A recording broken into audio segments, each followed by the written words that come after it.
Hello and welcome to the next session of this cell division.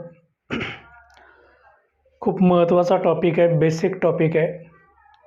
Last लेक्चरला आपण cell डिव्हिजनचे types पाहत होतो. त्यातला पहिला टाईप कंप्लीट केलेला आहे, तो म्हणजेच मायटॉसिसमधलं कॅरिओकायनेसिस.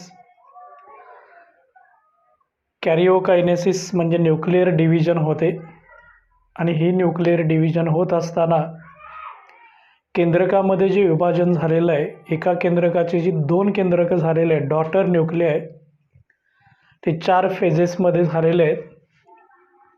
पहिली फेज असते ती प्रोफेज. सुरुवातीची फेज असते इनिशियल प्रिमिटिव्ह. त्याच्यानंतर जी सेकंड फेज असते ती म्हणजे मेटाफेज. क्रोमोझोम हे इक्वॅटोरियल प्लेनला येतात, थिक झालेले असतात, क्रोमॅटिड्स तयार झालेले असतात, सेंट्रिओल्स त्याच्या अपोजिट एंडला असतात. त्याच्यानंतरची स्टेप बघितली आपण ॲनाफेज. ही इक्वॅटोरियल प्लेनला आलेली 2 क्रोमोझोम आहेत, ही एकमेकापासून वेगळी होतात आणि विरुद्ध दिशेला खेचली जातात, याला ॲनाफेज म्हणायचं. So chromosome move towards opposite end, called as anaphase. आता ह्या ॲनाफेजमध्ये क्रोमोझोम हे सेंटरकडून दोन्ही पोलकडे खेचले गेलेले आहेत, कारण जे स्पिंडल फायबर होते त्याचं कॉन्ट्रॅक्शन झालेलं होतं. आणि याच्यानंतर आपण शेवटची फेज बघितली होती, ती म्हणजे Tillo phase. Tillo means end, शेवटची फेज असते, याला टीलो फेज म्हणायचं. याच्यामध्ये काय होतं, ही अपोजिट असते प्रोफेजच्या. म्हणजे प्रोफेजमध्ये जे काय नष्ट झालेलं होतं, जसं की न्यूक्लिअर मेम्ब्रेन प्रोफेजमध्ये नष्ट होतं, टीलोफेजमध्ये ते पुन्हा रिजनरेट होतं. न्यूक्लिओलस डिसॲपियर झालेलं असतं, इथं ते रिॲपियर होतं. इथं सिंगल न्यूक्लियस असतं, या ठिकाणी 2 न्यूक्लिआय तयार होतात, डॉटर न्यूक्लिआय तयार होतात. आणि सेंट्रिओल हे प्रत्येक न्यूक्लियसच्या शेजारी एक सेंट्रिओल राहतं, याला आपण म्हटलं होतं telophase. Okay, so this is the कॅरिओकायनेसिस, that means nuclear division. Second part असतो तो म्हणजे सायटोकायनेसिसचा पार्ट असतो. आता हे जे सायटोकायनेसिस आहे, याची जर व्याख्या आपण पाहायची म्हटलं तर सिंपल डेफिनेशन आहे, cyto means cytoplasm. Cyto means cytoplasm. Kinesis means division. Okay, आणि म्हणून याची व्याख्या आपल्याला सांगता येईल, the division of cytoplasm of the mother cell is called as cytokinesis. Definition काय होईल बघा, the division of cytoplasm of mother cell. कोणाचा सायटोप्लाझम? मदर सेलचा. पॅरेंट सेलचा सायटोप्लाझम असतो, तो डिवाइड होत असतो. Mother cell to gives daughter cells. So division of cytoplasm of mother cells two gives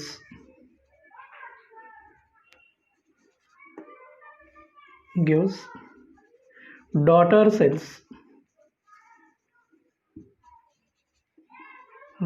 cells is called as cytokinesis.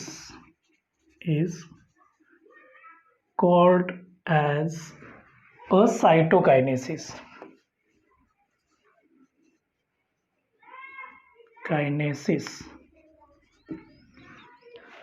काय झालंय बघा, डिव्हिजन ऑफ सायटोप्लाझम झालेलं आहे, म्हणजे सायटोप्लाझम डिवाइड झालेला आहे. कोणाचा सायटोप्लाझम आहे? मदर सेल्स आहे. काय मिळणार आहे? डॉटर सेल्स मिळणार आहे. ह्या एकूण प्रोसेसला म्हणायचं सायटोकायनेसिस, कॉल्ड ॲज सायटोकायनेसिस. आता ही सायटोकायनेसिस आहे, हे कधी घडतं? So it takes place after the karyokinesis. So it occurs after the karyokinesis. म्हणजे न्यूक्लिअर डिव्हिजन झाल्यानंतर, that means after the telophase, after the telophase, okay, end phase असते, telophase नंतर होत असते. आता ह्या मायटॉसिसमध्ये काय होतं, जेव्हा सायटोप्लाझमचं डिव्हिजन होतं, 2 डॉटर सेल मिळत असतात. So it produce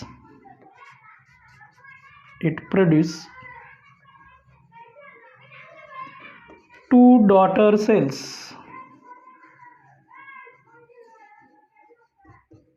2 daughter cells, okay. ह्याच्यात किती डॉटर सेल्स मिळणार, 2च का मिळणार, तर सेल डिव्हिजनचा टाईप आहे मायटॉसिस. आपण मायटॉसिसचं सायटोकायनेसिसचा सेकंड पार्ट बघतोय. So it is the second part. First part असतो karyokinesis, cytokinesis of mitosis,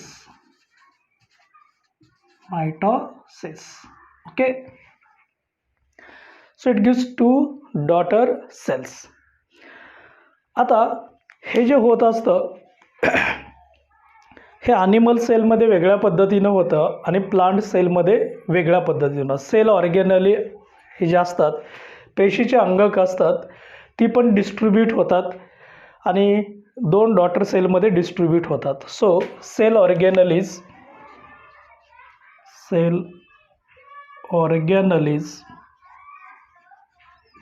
gate distributed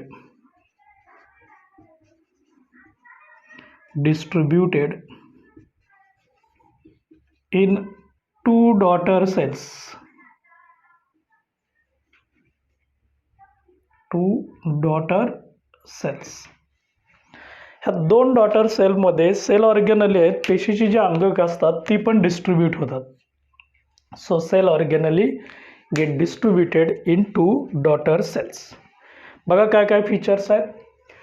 definition काय, the division of cytoplasm of mother cell to gives daughter cells is called as cytokinesis. कधी होते, after the कॅरिओकायनेसिस.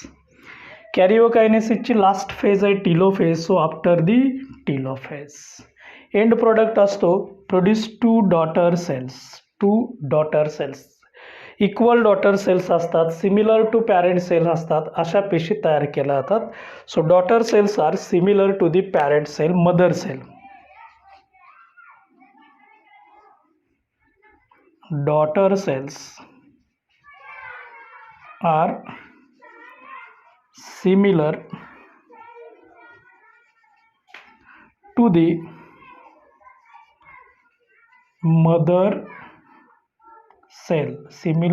mother cell, कारण ह्याच्यामध्ये काही changes नसतात. त्यामुळं जशी मदर सेल आहे, पॅरेंट सेल आहे, त्याच पद्धतीची डॉटर सेल तयार होते, तशाच प्रकारचे होते. इवन दो न्यूक्लिअर मटेरियल हे सेम राहिलं, नंबर सेम असतो क्रोमोझोमचा, DNA चा नंबर सेम असतो. आता हे ॲनिमल सेलमध्ये असतं ते वेगळ्या पद्धतीनं होतं आहे, ज्याला आपण म्हणतो बाय फॉर्मेशन ऑफ फोरस. आणि प्लांट सेलमध्ये असतं हे वेगळ्या पद्धतीनं. कशा पद्धतीनं होतं हे आपल्याला बघायचं आहे दोन्ही सेलमधलं. तर सुरुवातीच्या हे जे मेन पॉईंट्स आहेत, हे मेन पॉईंट्स ॲड करून घ्या.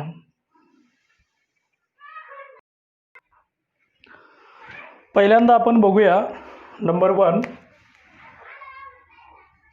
Cytokinesis in animal cell. Animal सेलमध्ये कशा पद्धतीनं होती हे आपण बघूया.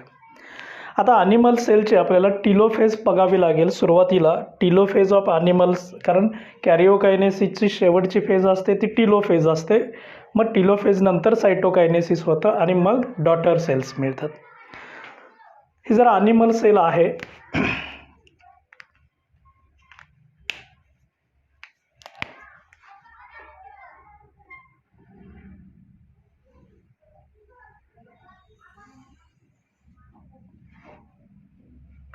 ही टीलोफेज आहे ॲनिमल सेलची. हे त्याचं न्यूक्लियस आहे. या साईडला एक न्यूक्लियस तयार झालेलं असतं, या साईडला एक न्यूक्लियस तयार झालेलं असतं आणि हे न्यूक्लिओलस आहे, हे न्यूक्लिअर मेम्ब्रेन आहे, हे न्यूक्लिओलस आहे, याही ठिकाणी न्यूक्लिओलस आहे. हे क्रोमोझोम्स आहेत, हे क्रोमोझोम्स आहेत. थ्रेड लाईक स्ट्रक्चर आहे. ह्याच्या या साईडला एक सेंट्रिओल आहे.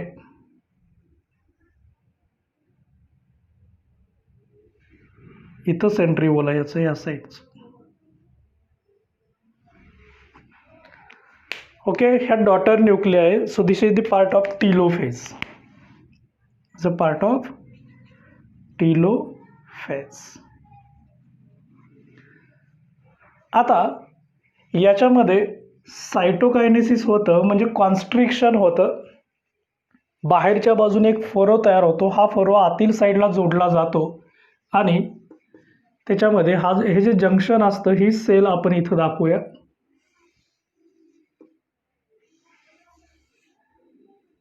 आणि ह्या 2 पेशी आहेत. ह्या 2 पेशीमध्ये अशा पद्धतीचा एक फरो तयार होतो. कॉन्स्ट्रिक्शन, खाच तयार होते, खड्डा तयार होतो बाहेरून आत. याला आपण फरो म्हणूया. हा सायटोकायनेसिसचा पार्ट आहे. पुन्हा उरलेले सेम आहेत. हे त्याचं केंद्रक आहे. हे या पेशीचं केंद्रकाचं आवरण आहे. हे न्यूक्लिओलस आहे. याचं न्यूक्लिओलस आहे. हा क्रोमोझोम थ्रेड लाईक स्ट्रक्चर्स आहेत. याचे थ्रेड लाईक स्ट्रक्चर्स आहेत, क्रोमॅटिन नेटवर्क.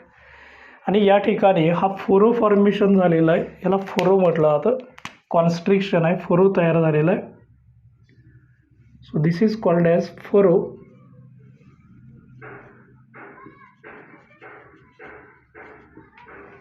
किंवा याला कॉन्स्ट्रिक्शन म्हणतो. कॉन्स्ट्रिक्शन, एक खाच तयार होते, खड्डा तयार होतो. आणि हे जे कॉन्स्ट्रिक्शन तयार झालेलं आहे, हे बाहेरून आत तयार झालेलं आहे. इकडून बाहेरून आत, आतील, आउटसाइड टू इनसाइड. फायनली हे 2 जोडले जातात इथं आणि मग याच्यापासून नवीन पेशी मिळते. म्हणजे सायटोकायनेसिस झालं की आपल्याला ह्या 2 डॉटर सेल वेगळ्या झालेल्या पाहायला मिळतील. ही एक डॉटर सेल वेगळी होणार आहे, ही डॉटर सेल वेगळी होणार आहे. ह्या 2 डॉटर सेल आपल्याला वेगळ्या झालेल्या पाहायला मिळतील.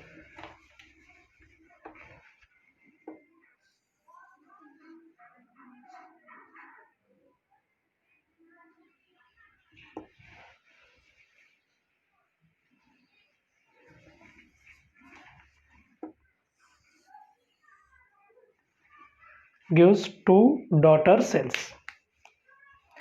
ह्या प्रत्येक पेशीचं हे न्यूक्लियस आहे. याचं हे न्यूक्लियस आहे. उरलेले सेम आहेत. सेलची साईज थोडी याच्याशी कम्पेअर लहान दाखवूया.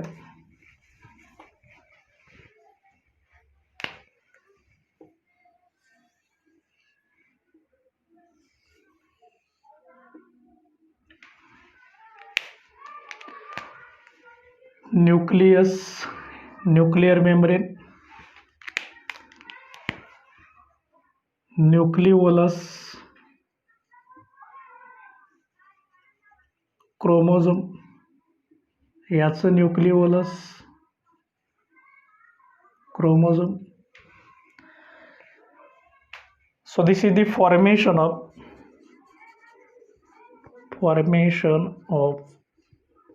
furrow. यालाच आपण कॉन्स्ट्रिक्शन पण म्हणू शकतो. Constriction from outside to inside. हे खूप महत्त्वाचं आहे. या ठिकाणी formation of furrow or constriction from outside to inside is the important. So in case of animal cell, cytokinesis takes place by formation of furrow or constriction from outside to inside. So it is important in case of NEAT and CET. Okay, NEAT CET साठी हे महत्त्वाचं आहे, furrow constriction outside to inside. आणि या ठिकाणी आपल्याला 2 daughter cells मिळतात. So produce formation of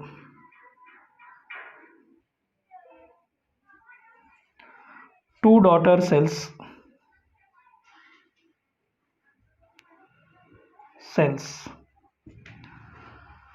या पेशीमध्ये, या सायटोप्लाझममध्ये असलेले सेल ऑर्गेनलीज आहेत. ह्या सेल ऑर्गेनली ह्या डिस्ट्रीब्यूट होतात with distribution of cell organelles in both daughter cells, with distribution of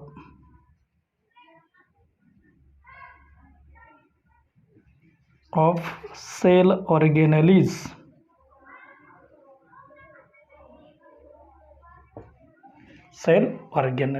दोन डॉटर सेल्स मिळतात. बाकी उरलेले याचं सेंट्रिओल एका साईडला असतं. याचं सेंट्रिओल हे एका बाजूला आहे आणि या ठिकाणी आपल्याला 2 डॉटर सेल्स मिळालेला आहे. हे सेल मेम्ब्रेन आहे. Cell membrane,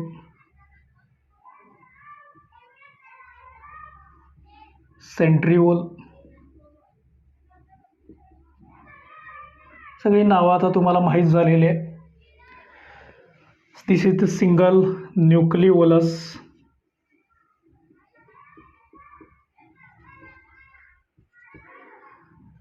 chromosome,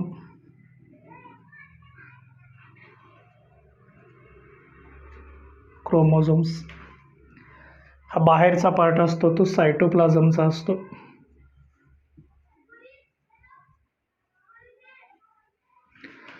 So this is the typical animal cell.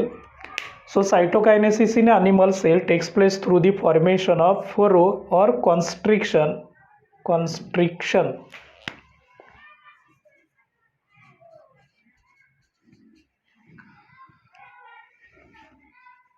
याही ठिकाणी कॉन्स्ट्रिक्शन शब्द आहे. खाच तयार होते, कॉन्स्ट्रिक्शन किंवा खड्डा तयार होतो आणि फायनली आपल्याला 2 डॉटर सेल्स मिळतात. So this is the cytoplasm.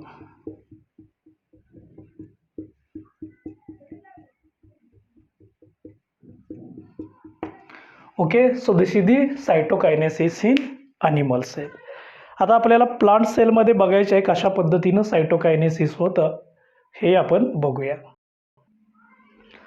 So second part आपल्याला पाहायचं आहे cytokinesis in plant sale. Plant सेलमध्ये थोडं वेगळ्या पद्धतीनं होतं सायटोकायनेसिस. प्लांट सेलमध्ये सेंट्रिओल्स नसतात आणि फरो फॉर्मेशन होत नाही, कॉन्स्ट्रिक्शन तयार होत नाही. त्याच्याऐवजी या ठिकाणी एक सेल प्लेट नावाचा पार्ट तयार होत असतो. कसा होतो हे आपण बघणार आहे. सुरुवातीला टिलोफेज बघूया. प्लांट सेल आहे, हे त्याचं सेल मेम्ब्रेन आहे. बाहेरची असते ती सेल वॉल असते, आतील साईडला असतं तर सेल मेम्ब्रेन असतं. हे सेल वॉल दाखवलेले आपण बाहेरच्या बाजूचे.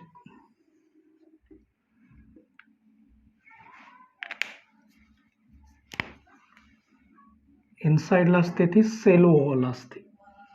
ॲनिमल सेलमध्ये सिंगल कवरिंग असतं, या ठिकाणी 2 लेयर्ड कवरिंग असतं.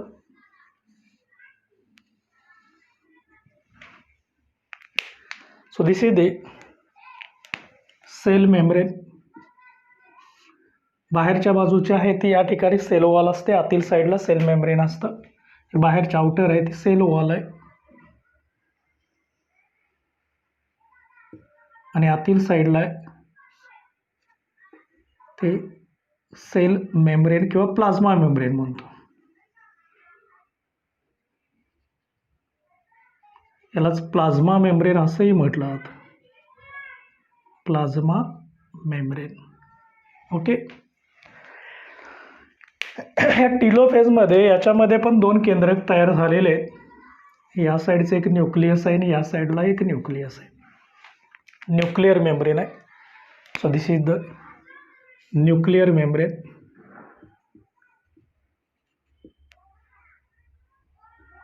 Membrane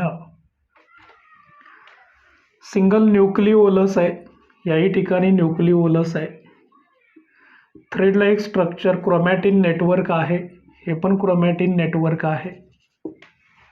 so this is nucleolus. these are the chromosome. Eukaryotic cell आहे क्रोमोझोम. हा जो बाहेरचा पार्ट असतो हा सायटोप्लाझमचा पार्ट आहे. सायटोप्लाझम की ज्याच्यामध्ये पेशीचे अंगक आहेत, सेल ऑर्गेनलीज असतात, विथ सेल ऑर्गेनलीज. आता हे टिलोफेजचं स्ट्रक्चर आहे. ह्या टिलोफेज नंतर so this is the telophase.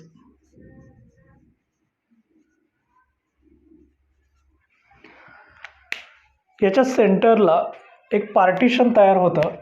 इथून सेंटरचं पार्टिशन इथून स्टार्ट होतं, सेंटरपासून. आणि हे जे सेंट्रल पार्टिशन झालेलं आहे, हे सेंट्रल पार्टिशन या दोन्हीमध्ये तयार होत असतं.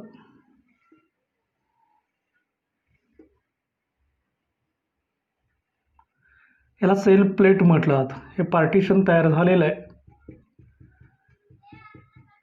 सेल प्लेट सेंटरला तयार झालेले. सेंटरकडून बाहेरच्या साईडला तयार होते ती सेल प्लेट आहे. So this is the cell plate. Cell plate हे इम्पॉर्टंट आहे. ॲनिमल सेलमध्ये फरो तयार होतो आउटसाइड टू इनसाइड. इथं सेल प्लेट तयार होते from inside to outside. Inside to outside याची डायरेक्शन अशी असते, आतून बाहेरच्या बाजूला तयार होत असते, इनसाइड टू आउटसाइड. आणि मग फायनली याच्यापासून 2 डॉटर सेल्स आपल्याला मिळतात.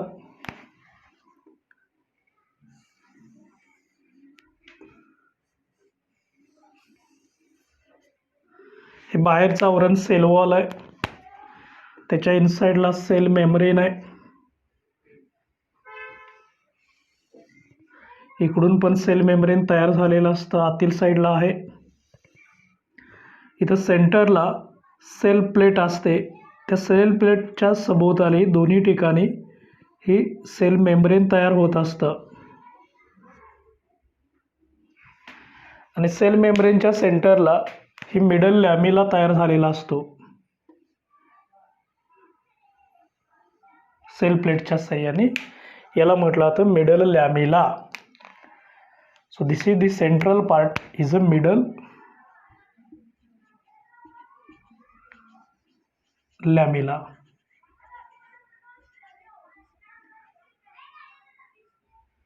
लॅमिला सेल वॉलचा पार्ट आहे, सेल प्लेट पासून तयार झालेला आहे. Cell plate is converted into middle lamella of cell wall. उरलेले सगळे पार्ट सेम आहेत. हे न्यूक्लियस आहे, न्यूक्लिअर मेम्ब्रेन. याचं हे न्यूक्लिअर मेम्ब्रेन आहे.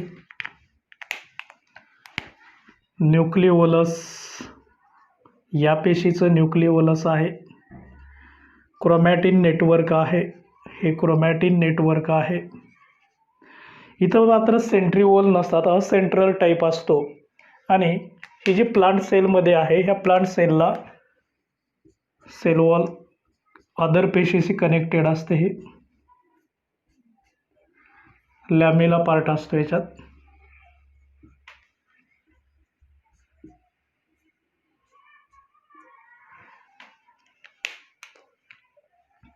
ही जी मिडल लॅमेली असते ती सगळ्या बाजूनी असते आणि मग याच्यातून कनेक्ट होत असते. So these are the daughter cells. So formation of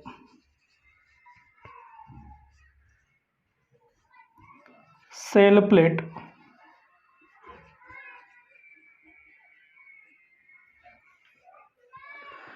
in mother cytoplasm,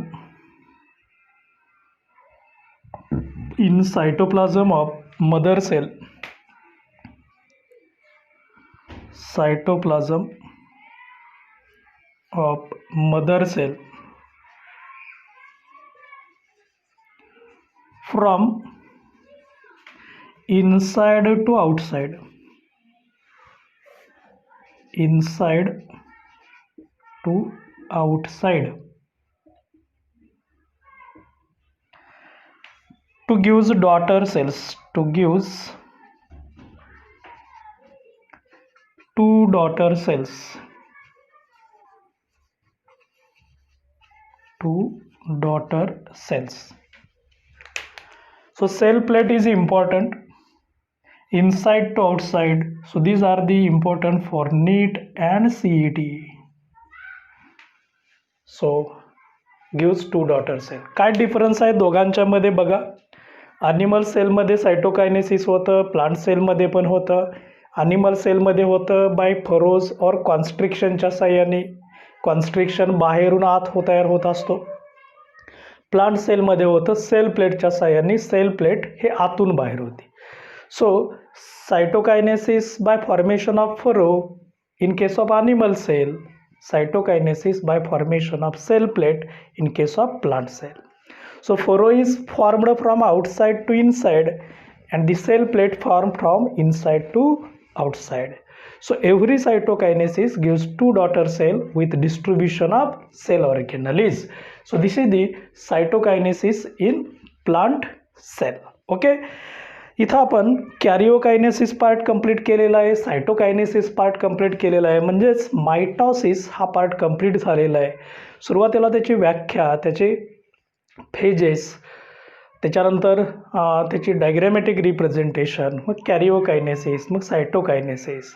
आता सगळ्यात शेवटी आपल्याला बघायचं आहे ते म्हणजेच त्याचं importance of this mitosis, significance of this mitosis बघायचं आहे. मायटॉसिसचं महत्त्व काय, त्याच्या अगोदर हे डायग्राम काढून घ्या. सिग्निफिकन्स ऑफ मायटॉसिस म्हणजे मायटॉसिसचं महत्त्व काय, सिग्निफिकन्स काय, इम्पॉर्टन्स काय हे आपल्याला बघायचं आहे. कशासाठी मायटॉसिस ही महत्त्वाची डिव्हिजन असते. सगळ्यात महत्त्वाचं पहिलं सिग्निफिकन्स आहे, जर का मायटॉसिस होतं आहे तर ही सोमॅटिक सेलमध्ये म्हणजे बॉडी सेलमध्ये घडणारी डिव्हिजन आहे आणि बॉडी सेलमध्ये पेशींची संख्या वाढली म्हणजे सजीवाची वाढ होते. So growth of an organism useful for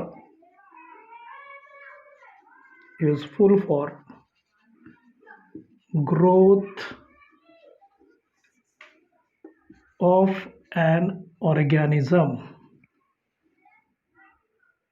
त्या सजीवाची वाढ होण्यासाठी महत्त्वाची मदत होते. So useful for growth of organism सगळ्यात महत्त्वाचं इम्पॉर्टन्स आहे. दुसरं, क्रोमोझोम नंबर असतो तो त्या पेशीतला स्थिर ठेवला जातो. So maintain chromosome number in cell. Maintain chromosome number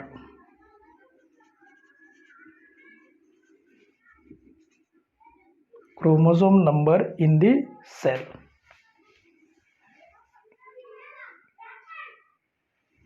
Chromosome number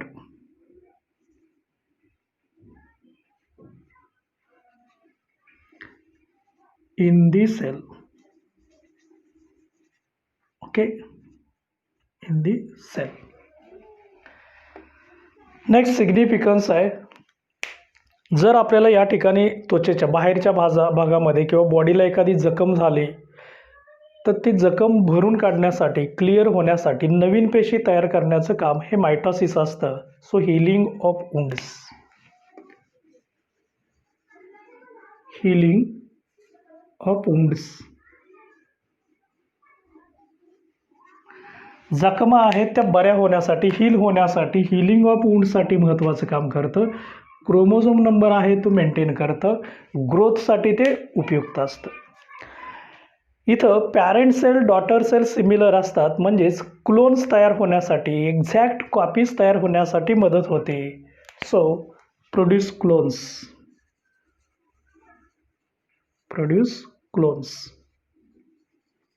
clones म्हणजे काय, एक्झॅक्ट सिमिलर कॉपीज असतात. सिमिलर कॉपीज यांना आपण क्लोन्स म्हणत असतो. असेक्सुअल रिप्रोडक्शन असतं. So help in asexual reproduction. Helps in asexual reproduction. Asexual reproduction किंवा vegetative reproduction असतं.